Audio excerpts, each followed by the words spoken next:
Assalamualaikum warahmatullahi wabarakatuh. This is part 4 of welding. So the next process is resistant welding. So if you can see the picture on the left, it is the schematic diagram for the resistant welding. So usually resistant welding is used to uh, weld two plates. Okay, so it's not supposed to be too thick because you will not be able to create the welding part between the electrodes. Okay, so for this one, the two plates will be placed together, and then there will be force from the electrode here. Okay, and then there will be electric pulse given, and weld nugget will be created on the plates like this one. Okay, so this is how the process will go. So usually resistant welding is known for the spot welding. Okay, so meaning that it creates spot of welding on the plate. Components that needed in the resistant spot welding will be part to be welded, usually the sheet metal. Okay, so and they have two opposing electrode, as you can see in the picture previously. So means of applying pressure to squeeze part between the electrodes, and power supply from which a control current can be applied for the specified time duration. Here are some advantages and drawbacks of resistant welding. As for advantages, no filler metal required in this process. So this process also very fast. So high production rates is possible. Lend itself to mechanization and automation. It can be done automatically, and lower operator skill level than the arc welding, and it also have good repeatability and reliability. In terms of these advantages, it is high initial equipment cost, and it limited to lap joint for most of the resistant welding processes. There are many types of resistant welding, but in this process we are going to look into resistant spot welding, resistant projection welding, and resistant seam welding. So resistant spot welding is a process where fusion of the fairing surface, which is the lap joint, is achieved by one location by opposing electrode, meaning it's a dot, a spot by spot. Okay, so this one is used to join the sheet metal part, and widely used in mass production of the automobile, metal furniture, appliance, and other product. So the typical car body will have around 10,000 spot weld. So resistant spot welding use a lot in the automotive process. Okay, so the annual production of the automobiles in the world is measured in 10 of millions of units. So you can imagine how much resistant spot welding has been applied in the automotive industry. Now let us look into the spot welding cycle. Okay, so if you can see in the picture, for the first one, spot welding cycle will start with the part will be inserted between the electrode. Okay, the first one, and then okay, so this is the first one.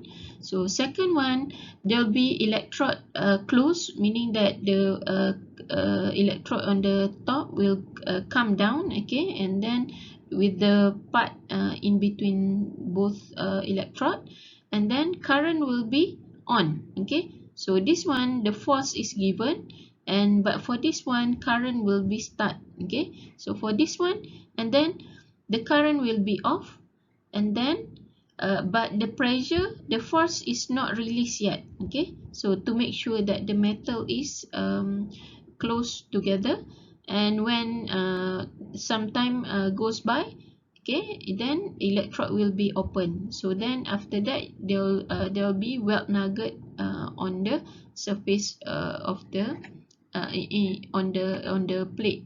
Okay, the next one is resistant seam welding. So resistant seam welding using the rotating wheel electrode to produce series of overlapping spot weld along lap joint. So meaning this is creating the spot welding, but it is a continuous process. Okay, so meaning that there will be a continuation of spot welding on the surface.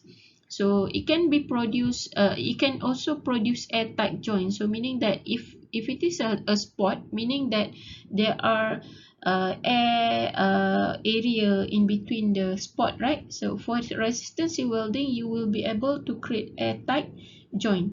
Okay, so the application usually used for the gasoline tank, automobile muffler, various sheet metal container.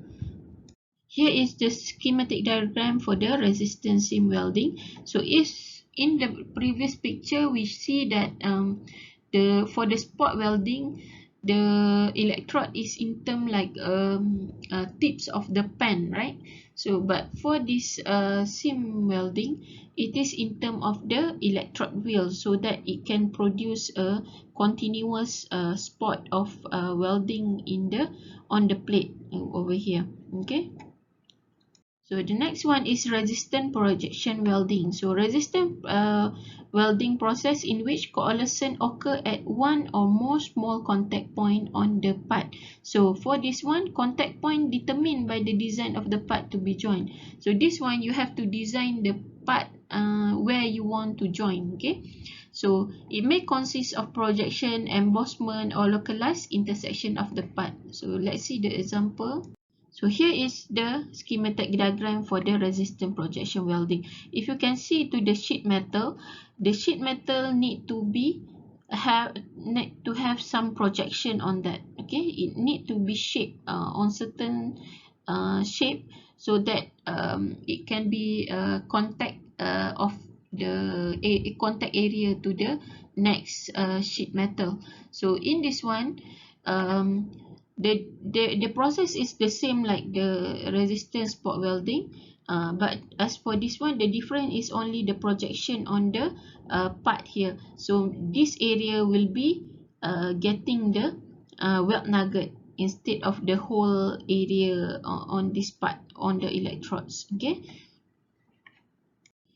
Since this is a resistance spot welding, so of course resistance will involve in the calculation of the energy. So in this process, V is equal IR. Okay, so then power can, as we know, the calculation of power is power equal to V I, right? So if we put the V value equal to IR, so you will get I squared R for the power calculation.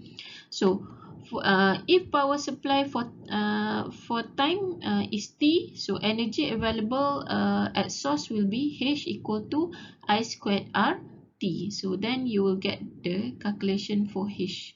Now let us look into a problem.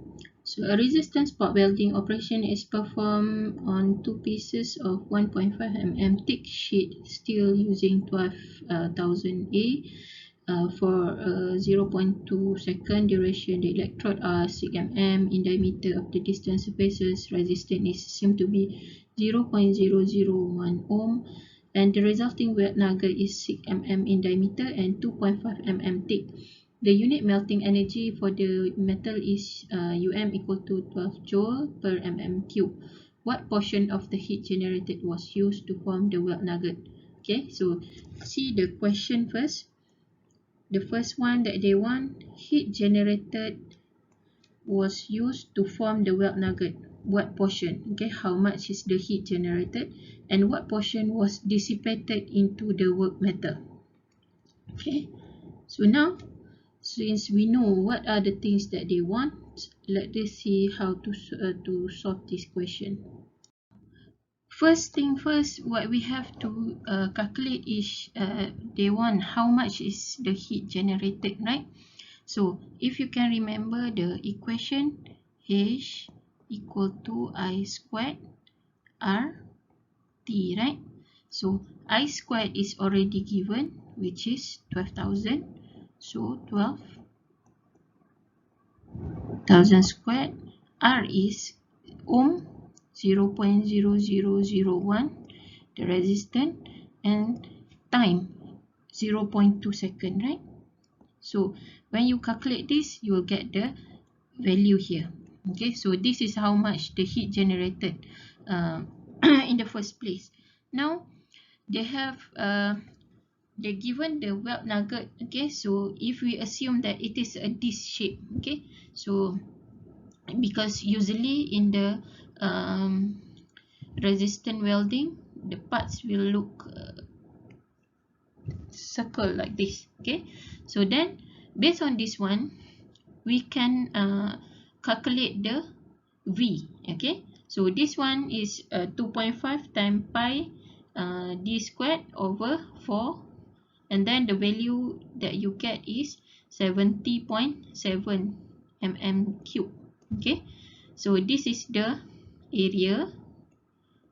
Okay, so this is the thickness. Okay, so then you'll get the V value here. So I think this mistaken because I took this from the textbook.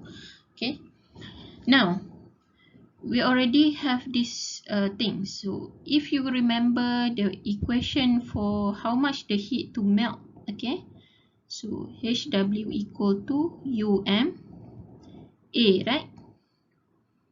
Remember this? UMA, sorry, V. So then UM is already given is 12, right? Then you calculate with the V value 70.7 mm cube. So based on this one, you will get 848 joule. So the energy that need to perform the welding is 848 joules. Okay, only this much. So the one that generated is 2880 joules, right? So then how much is the one that lost? Okay, then you can just minus lah. Okay, so 2880 minus 848, so you will get 2032. Okay, so this much is lost to the work because only this much of energy used, right? Okay, this much of heat is used. Okay, so then based on this one, it is around 70.6. So this one you know lah how to calculate the percentage, right? How much percentage from the total one? So 20332 over 2880 times 100, right? So then it's around 70.6%, which is lost to the air, to the work. Okay, so this one, since we cannot divide lah F1 F2 because there is no additional data for us to calculate for F1 and F2, so this is this much is a combination for F1 and F2. So here are some other problems you can try to solve this one. Okay, and here is another one. Okay, so the way of to solve this problem is quite the same, only because even the equation also not that much. Okay, so even in the exam you don't have to worry about the equation will be given. Maybe we can have a session later, like in the last class, if you have any problem, so that we can solve this one. And here is the solution, so you can try. Okay, so now let's see the next problem. After inspection, it is found that the welding nugget at the sheet metal did not properly attach to the sheet metal. So identify the problem and suggest the solution. Okay, so for this one, it is you have to identify. Okay, the problem is the welding nugget on the sheet metal did not properly attach, so meaning that the welding between the part is not happen. So what will be the possible cause for this problem? So as we know that the drawbacks of the resistance welding is in terms of the material to be attached, right? So when the material, for example, if the material is very thick, it will not be able to attach to create the welding, right? So meaning thickness of the work material can be one of the problem. Second, it is possible also if the material in between these two fairing surface is not clean, right? So the third one, what we can see, maybe because the power is not enough, right? So if we consider these three problem, so the first one, so meaning that you have to reduce the thickness of the as for the solution, you have to reduce the thickness of the workpiece. Second, if it is not clean, so then you have to clean the surface of to make sure that the surface of the fairing surface is clean. And third one will be, since power is not enough, so if you can look into the heat equation, H equal to I squared R T, right? So either you increase the since resistance, you cannot increase the resistance, right? So if you increase the resistance, meaning that there will be more resistance to the welding process. So what you can do to increase the heat will be increasing the current, right? So if you increase the current, or you can also increase the time, so then the heat will be increased, right? So that will be the solution for the third problem. So here are some link to videos for you to look into, so that you will be able to get more understanding on the resistance spot welding, resistance in welding, and resistance projection welding. That's the end for welding part 4. See you in part 5.